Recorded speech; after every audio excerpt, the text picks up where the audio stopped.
This is the last lecture on Haridas Chaudhuri's book Integral Yoga, and this will cover chapters 7 and 8, the last two chapters, which are on methods of meditation. So Haridas Chaudhuri, after giving us a overview of integral yoga, gives us these last two chapters on meditation and some of the methods of meditation. And we find that in these two chapters, Chaudhuri is going in a kind of progression. So it starts with some of the simpler and more kind of basic forms of meditation, understandings of meditation, and reaches up to more integral forms of meditation. In a variety of Indian schools of yoga, there are certain divisions made about types of meditation depending on the interest, proclivity, as well as stage of the progress of the meditator. When we think, for example, of Kashmir Shaivism, that classifies methods or upayas of spiritual practice into four types. First one is called Anavopaya, second one is Shaktopaya, third one is Shambhavopaya, the last one is called Anupaya. So Anavopaya, see, Kashmir Shaivism has various kinds of powers of Shakti. We talked about Shakti, which is the power of the executive divine will, and this can be either a will to delight or bliss, Ananda Shakti, or it can be a pure will of action that is known as Ichha Shakti, and then there is what is known as Jnana Shakti, the will or power of knowledge, and finally you have what is known as Kriya Shakti, which is the power of action. So you can see that according to the type of Shakti and the proclivity of the sadhaka or a person practicing yoga, practitioner, one can actually do something which is more related to rituals, practices that are well defined and have to do with a variety of paraphernalia, etc., which would be related to the Shakti known as Kriya Shakti, the Shakti of action, and would be the first level of the practices. And meditations can also be thought like this. Then we go to the second level, which has to do with knowledge or Jnanopaya, or Jnana Shakti, and known as Shaktopaya. These are the methods of Shakti. And here there is a gradual internalization of all these rituals, and instead we are asked to practice a constant state of mental non-duality, that there is a kind of a more internal practice, a practice that has to do with mental states, leading to a experience that is beyond the mind, more cosmic and spiritual. The Shambhavopaya, which has to the kind of means or methods of Shiva, which have to do with Ichha Shakti, the pure will of desire, or just pure will. One wills oneself into a state of non-duality, or of Shiva in this case. Identification with Shiva is not even a practice of non-duality with the mind, but a direct will to non-duality, which gives us that experience by will. And the fourth one, Anupaya, which really means the method of no method, is related to delight, Anandopaya. In other words, it's a state of consciousness of perfect identity. It's an identity consciousness, an ontology of being Shiva, out of which one naturally perceives the oneness of all things.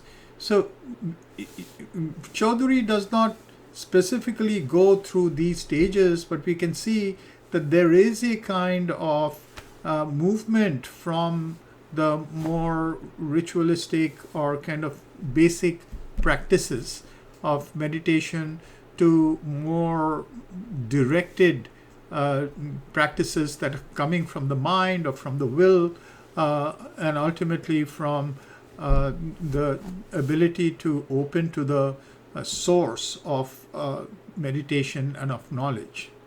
So Chaudhuri starts off by telling us that meditation is meant to bring us into a state of transcendence that allows creative activity. And so this is, again, as we discussed earlier, integral yoga does not privilege a state of samadhi that takes us out of life. In other words, these meditations are not meant to take one into some deep trance in which the world is lost and one is liberated in some way. Now, this kind of meditation is not being, proscribed or, rejected in the integral yoga. But if one goes in that direction, that's also one aspect that then one has to integrate with one's active life. The idea is to be in a waking state of samadhi, in that sense, in a waking state in which the highest consciousness, the transcendental consciousness, is directly utilizing one's nature to act in the world. And this kind of understanding is well encapsulated in the Bhagavad Gita, where we discussed this shloka or verse earlier, which is very popular and has to do with reconceptualization of the fire sacrifice of the Veda in terms of internal processes of identity with Brahman. So Brahman, conscious reality, is the one, as we saw earlier in the section on philosophy, that has become this world and has installed itself as the self of every individual. So if we come to that knowledge, then our action is no longer the ego performing action, but Brahman itself performing action. This idea of the action directly proceeding from Brahman is called Brahma Karma Samadhi in that verse that I referred to earlier, which is talking about the fire sacrifice in terms of internal practice. The result of that practice is Brahma Karma Samadhi, the perfect identity of Brahman and action, or Brahman directly acting through the individual. So that kind of an aim of meditation, oneness with Brahman that allows it to act in the world, is what Chaudhuri is talking about in these two chapters. So to quote him, he points to how both are necessary: a power of meditation that puts us into constant contact with the transcendental self, and a power of action that brings that contact directly into our everyday life. Now, in my last lecture, I pointed out how there can be degrees of this union or samadhi, the earlier degrees being one of integration, but as we proceed to a completion, it becomes more and more difficult, and we find that there is a limit beyond which one has to cross the boundaries of the cosmic mind, and that's where we enter into the domain of the supramental. Chaudhuri does not actually go there in these chapters, but he is pointing to the creative power of integral yoga. So it's more important to make a kind of a basic connection between Brahman and karma, and then use that to proceed. The more these two come together, more our action is in harmony or in integrated expression with Brahman, the more one becomes creative, one becomes free, and one moves towards a fulfillment of the integral yoga beyond the mind. So, Chaudhuri, to quote Chaudhuri about meditation and action, he says, quote, through meditation, one is more and more integrated with the inner self and united with the Supreme Being. And through action, one is more and more integrated with the outward environment, natural, social, and historical, and communicates with the creative force of evolution. Unquote. Here we see, if we compare it with where he's talking about the philosophy of integral yoga, where he's mentioning the individual, he says that the individual is defined in terms of four relations. We saw that those four relations are the relation with nature, the relation with society, and in fact with all of the beings and creatures, human and non-human, and relationship with time, and the relationship with the self. These are the four kinds of relationalities that he talks about. And we see over here that the action has to be an action that takes into account these four dimensions of cosmic existence: natural, social, and historical. And these three must communicate with the creative force of evolution. So this creative force of evolution that is actually acting directly in the world, in all these aspects, in nature, in society, and in time, in history, this is also acting in us. It's the intrinsic will of becoming. That's why when we talked about Swabhava and Swadharma, the question of Swadharma is, how does that will manifest uniquely in each individual? It is a reaching out to connect with that. That is the yoga of action. And we'll come to that in a moment, because that's really important in thinking about meditation for the integral yoga.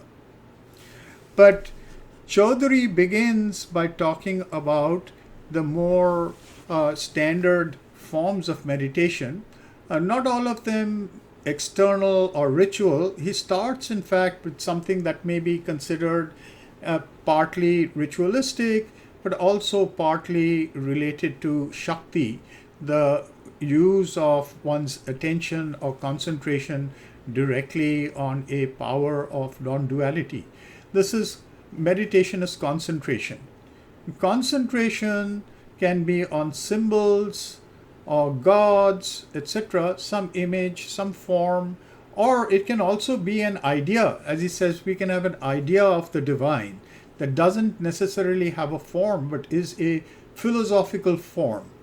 And all of these give us a contact with something that is infinite.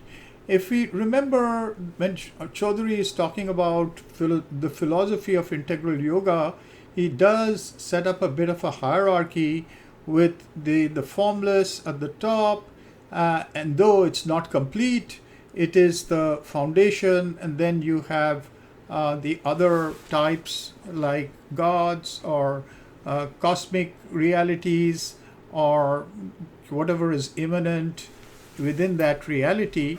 They take necessary but secondary places in his hierarchy.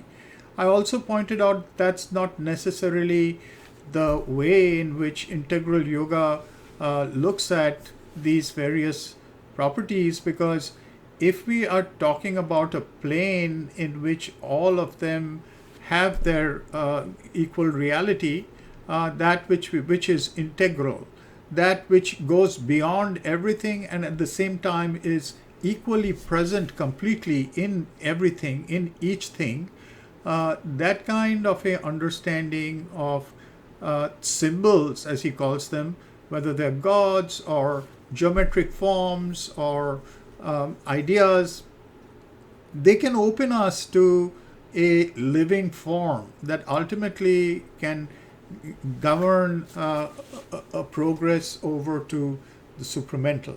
This happened in Sri Aurobindo's own case, where he develops a relationship with Krishna, but he doesn't necessarily prescribe it. He doesn't at all prescribe it for everybody, and he doesn't talk about it in his public works, because if one is to form a relationship with a certain deity, that is a private or personal thing. Universalizing it is the danger that Chaudhuri is worried about. And so Chaudhuri talks about it as a mistaking of the symbol for the symbolized, and he talks about it as conducive to dogmatism, fanaticism, and parochialism. And even if it is an idea, he calls it intellectual idolatry. So you see, Chaudhuri is careful to point out that there can be a stumbling block to stopping at concentration on forms of whatever kind. But he also says that they are valid means, and he prescribes the possibility of enhancing their action through mantras. Mantras being various meditation sound forms, either of a seed type, just a sound, a syllable, known as bija mantra, or some kind of a line which brings the mind to a focus on that which is being meditated on. Chaudhuri himself here provides a number of spiritual formulae, and we may think about the Upanishads, which provide us with what are called Mahavakyas. Mahavakyas are similar pithy sentences that affirm a spiritual realization. So to repeat that along with one's concentration is conducive to opening up the experience. The second form of meditation that Chaudhuri talks about is communion with nature. And this has to do with one's relationship with nature. And as I mentioned earlier, it is something that has arisen more due to Western romanticism and modernity, where we find that a divorce between man's use of nature, particularly through technology, and the pristine presence of nature has become alienated. And so communion with nature, which is a romantic path to connect with the infinite, with the source of reality, is something that we can practice according to Chaudhuri. He's talking here about identifying with natural phenomena to become one with the spirit of nature and the infinite. He gives examples, and we can actually find beautiful examples in romantic poetry. For example, in the poetry of William Wordsworth, where this kind of meditation of natural phenomena often yield for him a spiritual experience. Another means which may be considered anavopaya, which is really a external form of practice. A given practice is concentration on the flow of breath. And this is one which is used quite a lot even in our times.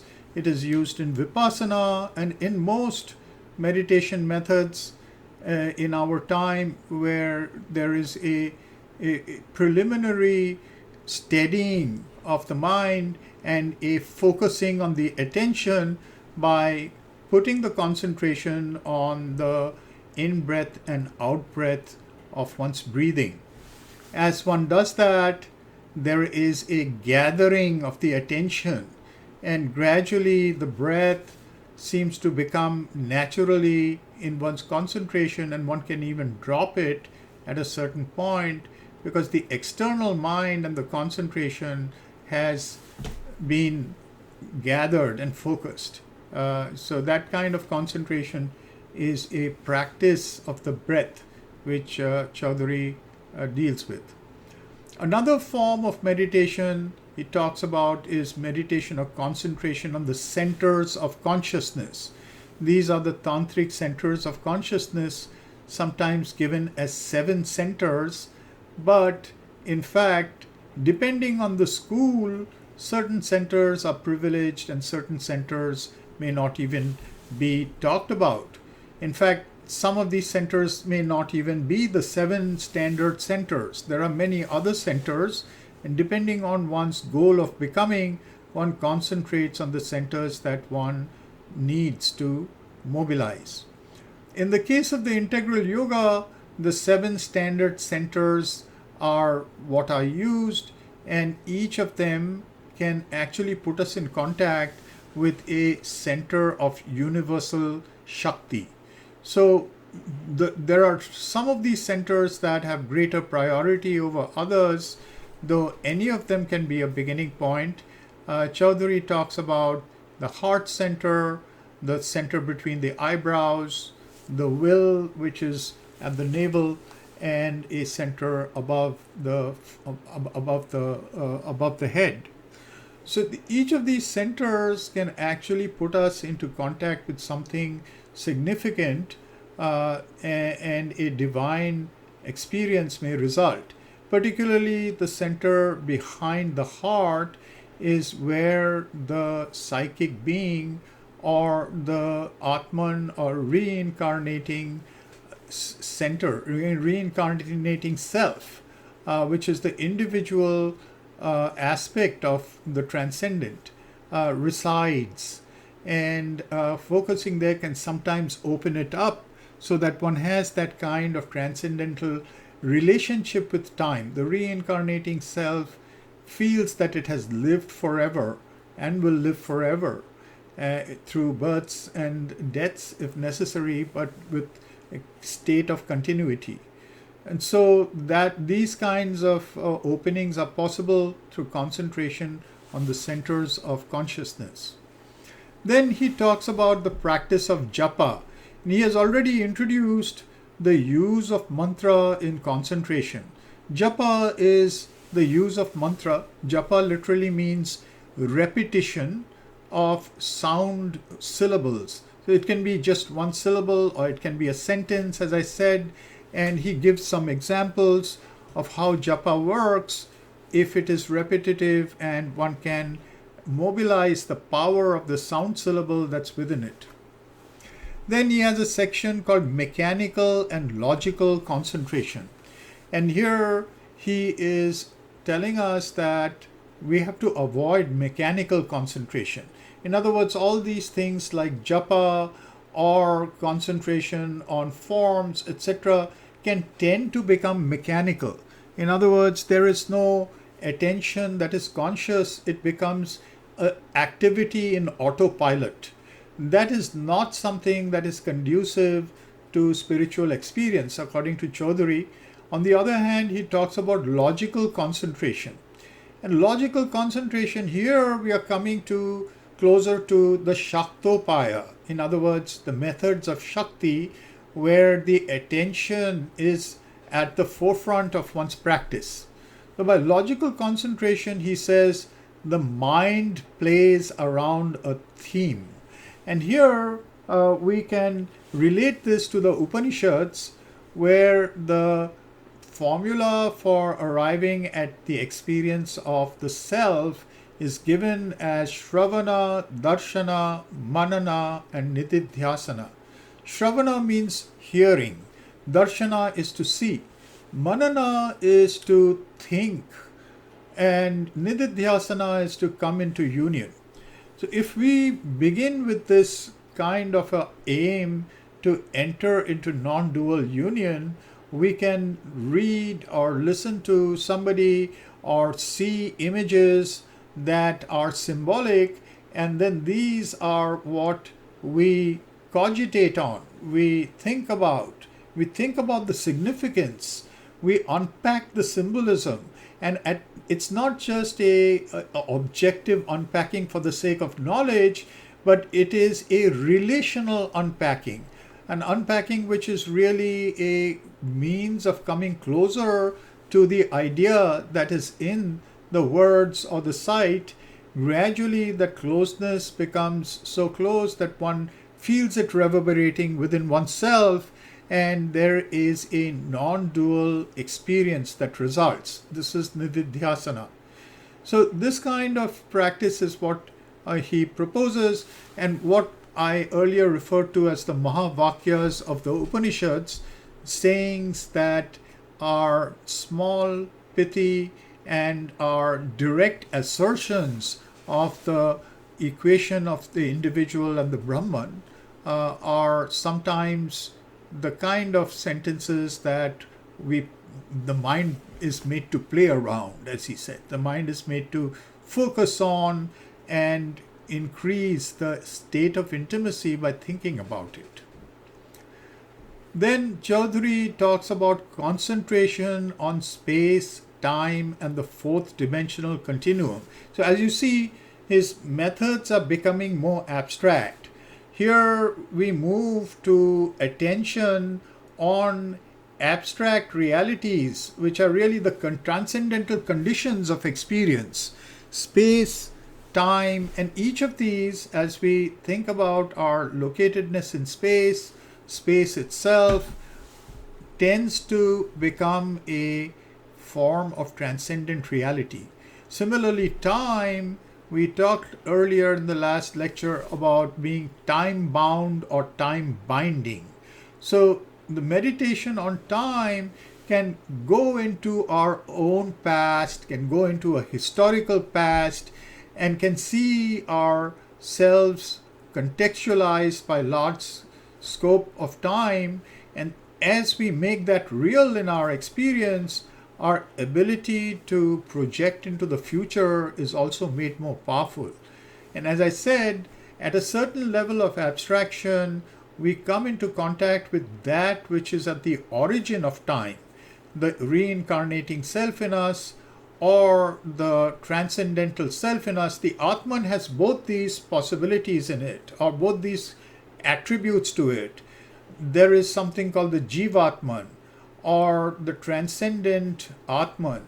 This is the self, where the one self, the self of Brahman, has made itself multiple, made itself into individualized forms of self, and each of these selves is in a kind of transcendental space, eternal transcendental space, and also in a kind of self-exploration of becoming in time. So these are talked about as Jivatman for the transcendental, eternal, and Antaratman or inner Atman for that aspect which is within us in time and play and space. So once one can come into some contact with these types of realities, then one can actually transcend them and see them together in what Chaudhuri is calling the fourth dimensional continuum. This is almost, in a way, directly asserting that the truths of physics, modern physics, which are quite recondite and can be mathematically derived, are directly available to our experience. Then the next form of meditation, going further in the values of Shaktopaya and in fact even towards Shambhavopaya, is the method known as dynamic self-offering. The dynamic self-offering has to do with looking at the different parts of the being. As one is acting in the world, we have different parts of the being that are engaged, and each time something that witnesses in us offers these different parts of the being, whether one thinks with the mind or acts with the hands or feels with the emotions. There is a part of us which can offer that activity to a divine source, a transcendental Unitarian source. So that then causes a type of link and a certain type of exchange where the transcendent enters into our empirical lives. So different parts are open to the divine in an active manner in our everyday life. then behind that, even more primordial than doing self-offering of different parts that are engaged, is what he calls the meditation of self-surrender.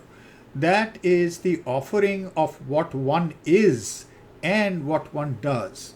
Self-surrender can occur separately from one's everyday active life. So here we find the two components of meditation, one which is meditation on the transcendent or on that which is outside of life and activity, and the other which is a meditation of being an instrument of the creative forces and the evolutionary forces in nature.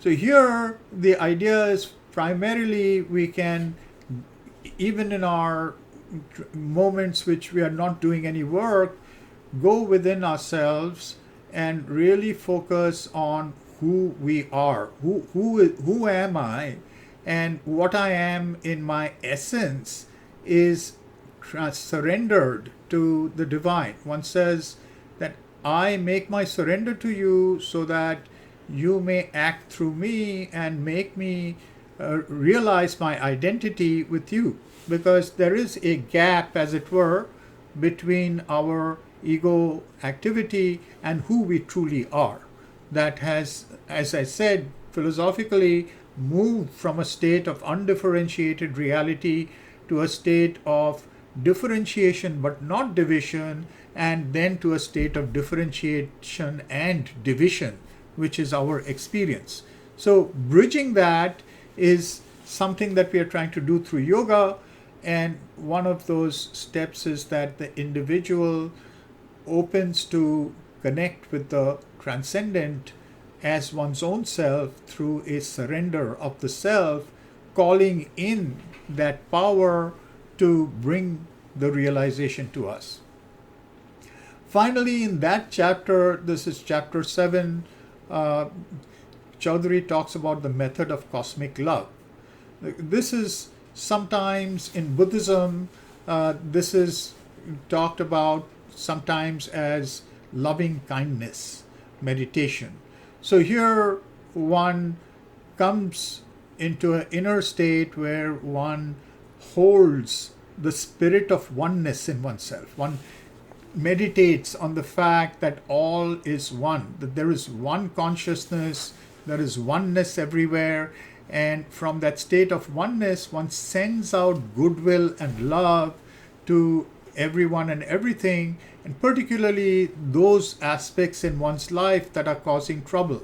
So if one feels that there is trouble, out of a state or close or in contact with transcendental oneness, one can move out towards a bestowal of goodwill and love or compassion to others.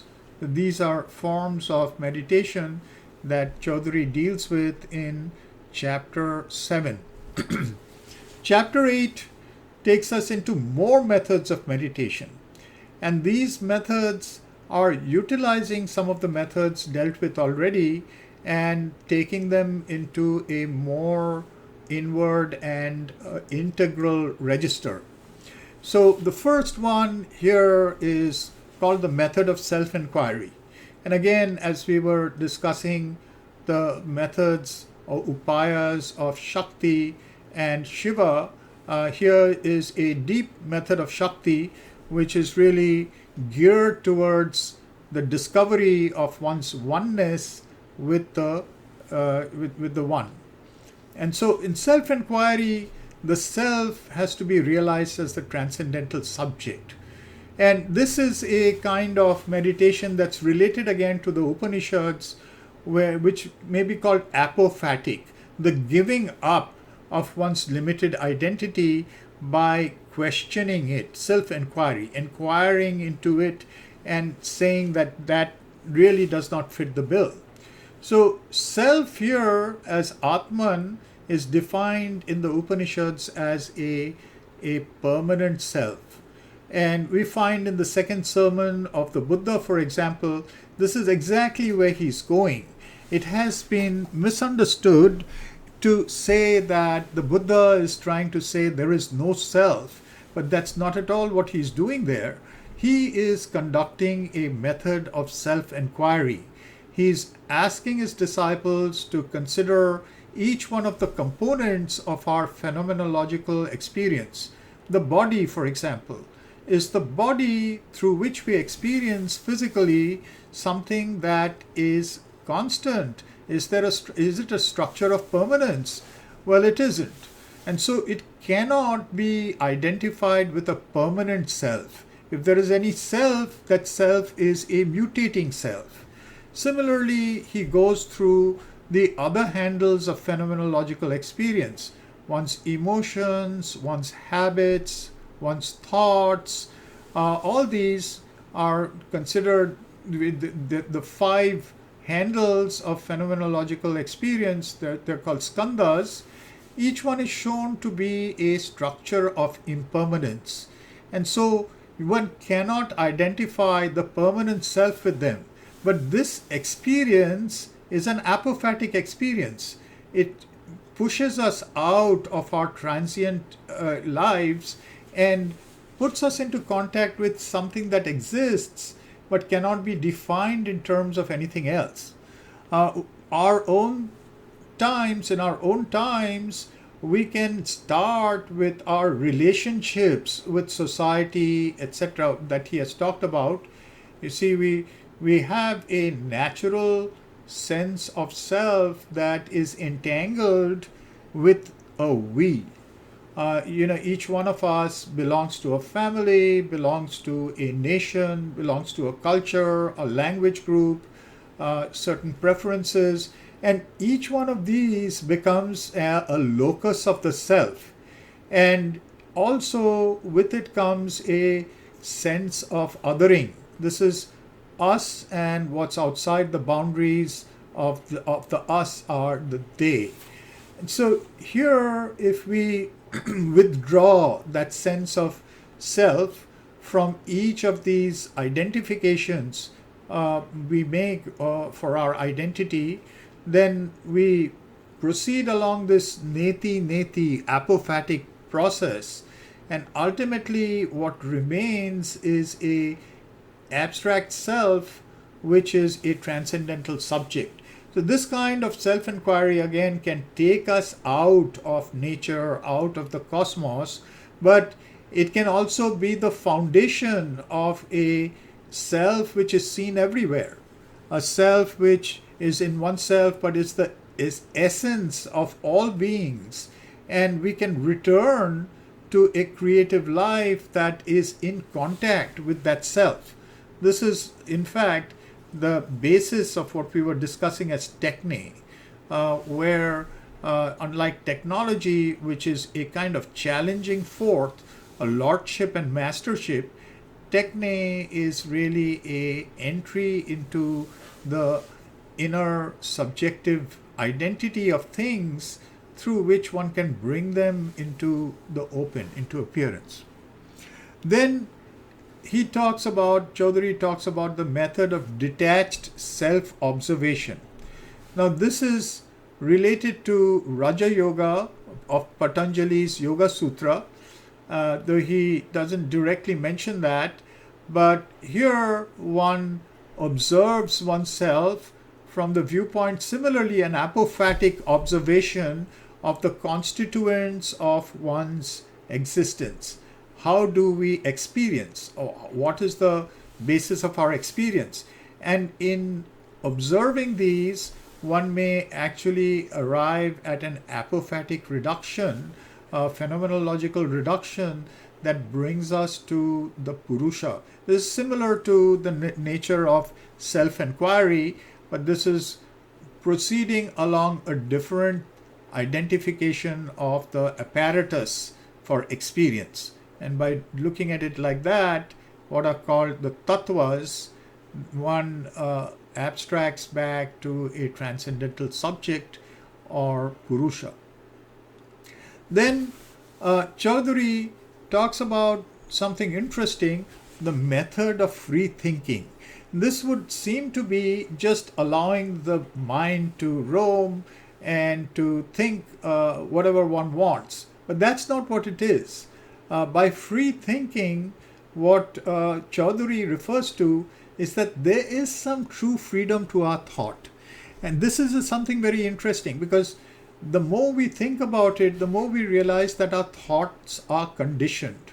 We are receiving environmental thoughts, and we are entering into some kind of preferential siding based on our will to become. Our sometimes very selfish needs are giving us the orientation of receiving thoughts from outside that don't even belong to us. But what Chaudhuri is saying here is that instead of looking for answers outside, whatever is a problem we come across or whatever we are asked to do, we should first take a step back and look within. Look deep at what is the answer coming from my own deepest self. Because the creative Atman dwells in us, and this creative Atman is in a way connected with all things. So all ideas and judgments can be referred to this inner hidden self, and we can be receptive to answers that come, and also be able to observe oneself, to be more open to what it is that is the decisive direction coming from within ourselves. This is a creative thinking by consulting the inner being. So this is again, it makes it's almost like a Shambhavopaya, but again between a Shaktopaya and a Shambhavopaya, where there is the foreknowledge of one's identity with something which is one with all things, and a opening to that within ourselves. Then Chaudhuri talks about spiritually oriented action. So here we are beginning to come across a direct meditative path using action itself and trying to bring into union Brahman and action.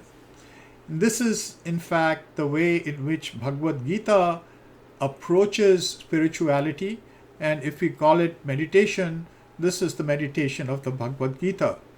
So here he says that we have to, in active dynamic life, meditate on trying to become an instrument of the divine will.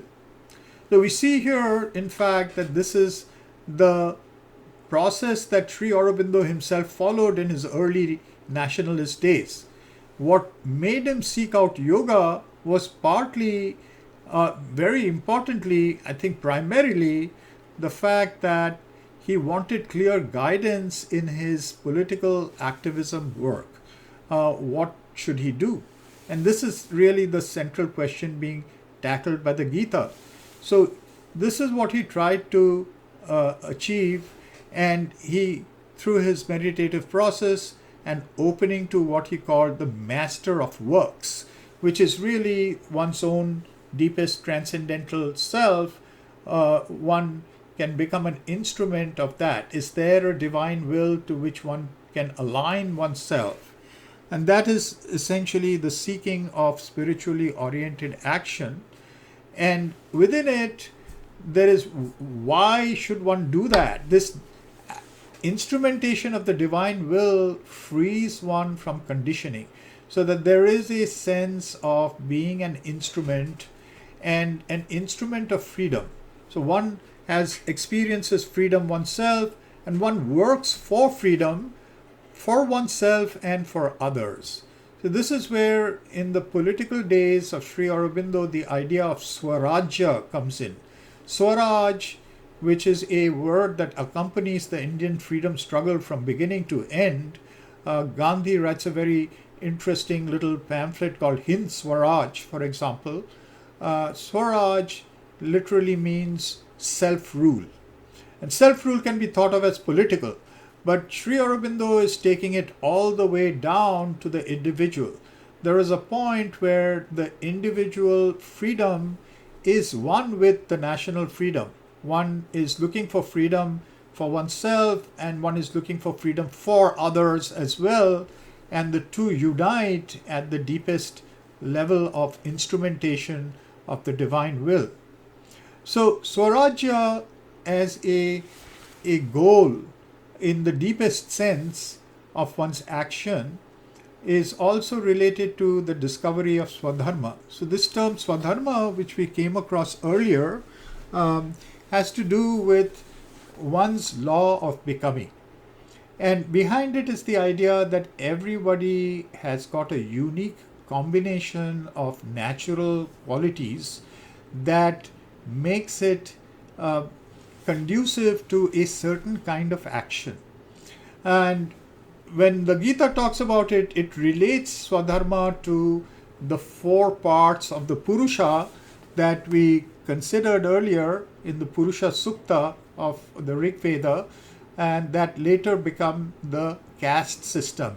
So the various types of Swadharmas are, in that sense, some people have a preference or a kind of natural inclination to become students, teachers, people of knowledge.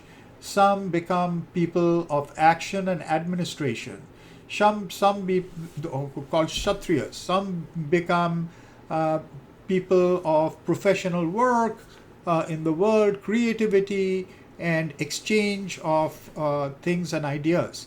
And some are given to serving.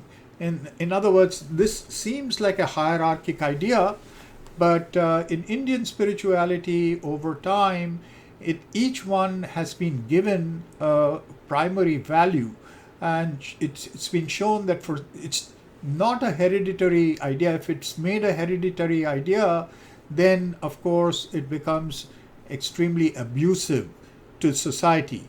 But if it is the discovery of what gives one one's deepest bliss, then it is Swadharma of a unique kind in every individual. So discovering that is an aspect of spiritually oriented action. What if I am free, truly free, not conditioned by a variety of needs? How can I find what is the best combination of natural qualities that moves towards a unique type of work in me or through me? So finding that and working towards that, making oneself an instrument of that kind, is coming into alignment with the divine will in myself. And as one becomes more and more of an instrument that carries out that kind of work, there is a sense increasingly that one doesn't actually do the work oneself, that one is becoming an instrument. So whatever it is that one has the inspired movement to do as a work, one can make it more and more desireless. In other words, rather than focus on a goal or fruit of the action itself is what brings us our bliss, not the result. The result is increasingly given to the divine, whether it's success or failure, but to act is to allow the inspiration of that inner divine will or inner will, which is unique to us, to find expression, and that is its own delight. It connects us to the delight of becoming, of the evolutionary force. So as one does that, it is also aided through self-observation, which is necessary to make sure that one is not giving expression to a variety of selfish forces. And finally, out of this comes a free spontaneity in action. It is as if one's agency is arising from something else. There is a doubleness of consciousness that takes place. One is witnessing and one is experiencing oneself as an instrument and taking the delight of the active participation of the instrumentation. Now, that is spiritually oriented action, very important in the integral yoga, which is not a world negating yoga, but an active yoga in the world. Then Chaudhuri talks about the integral approach. In a sense, this is considered to be the capstone of this chapter, but I'd say that it's not fully developed in this chapter. He just says that the integral approach firstly depends on one's inner guidance. Inner guidance can open up different methods according to what is needed at a certain time. So the primary approach becomes, as Sri Aurobindo says in the Synthesis of Yoga in the epigram at the beginning, he says, all life is yoga. So one doesn't start with a fixed idea of this is what I should do or this is when I should do, but knowing all these methods, one turns to the inner guide and is more and more given a guidance from within as to what is needed at a certain time. And so different methods are followed at different times, but some of the aspects are similar to what we've discussed: trying to become an instrument of the divine, a development of critical awareness of the world forces. This is where the historical aspect comes in, and also the aspect of Sri Aurobindo as being a political activist. Meditation is not a ahistorical escape from the world, but rather a evolutionary participation in the increasing freedom of the world. How can we become critically aware of world forces and find our place of action, not mentally, but through the force of becoming that is acting from my deepest source within? Chaudhuri also in this section talks about a morning meditation and a evening or night meditation. It talks about starting the day by reading some kind of wisdom passage and doing the sort of manana or cogitation on that wisdom passage that brings one into intimate contact with the spiritual experience that is related to it.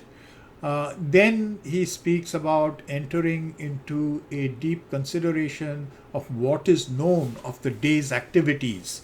So what is it? What are the things that I plan to do today? What will happen to me? Bring that into one's consciousness and give it a certain amount of concreteness, of attention. And then throughout the day, he says, one should affirm one's spiritual ideal. One should take a step back from the round of activity in which we are automatically pulled to reaffirm one's spiritual ideal, reconnect with the power that is making one into an instrument, and feel that a part of us is separate and out of the round of activity. We have a doubleness in our nature. So he also talks about repeating a mantra, this the japa aspect, which also has a power of really holding one's inner consciousness. And then before sleep, he talks about again entering into a deep meditative condition and surveying the activities of the day and offer them to the divine. So everything, all that has caused one happiness, all that has caused one trouble, all the various problems that need to be seen through in the future, or whatever has left its mark from the past, are gathered and offered to the one being. In doing so, there is a confidence that the one being has taken it up and will give to it a form in one's life that is the needed form for one's entry into spiritual realization. So one releases responsibility at the end of such a night meditation. Chaudhuri ends this chapter by talking about two methods of Zen meditation and how they can be used, or if they can be used, in integral yoga. These are known as the northern and southern schools of Zen meditation, and they were developed in China. The northern school was developed by somebody called Shen Shu, and the southern school was the sixth patriarch, Huineng. The northern school is known as the gradualist school, and the southern school is known as the sudden enlightenment school. The difference is that in the northern school, one rigorously practices meditations and purifications, one tries to maintain a life in which one is not distracted, one has concentration on one's practice, etc. And in the Southern school, the idea is that none of these practices actually brings realization, that receptivity to the unpredictable. There is a certain tuning of the system and a open receptivity that suddenly brings enlightenment due to an unpredictable moment that comes into one's life. And so that kind of meditation of receptivity and just openness, allowing life to flow, as against a well disciplined life in the Northern school, are the branches of Chinese Zen meditation or Chan meditation.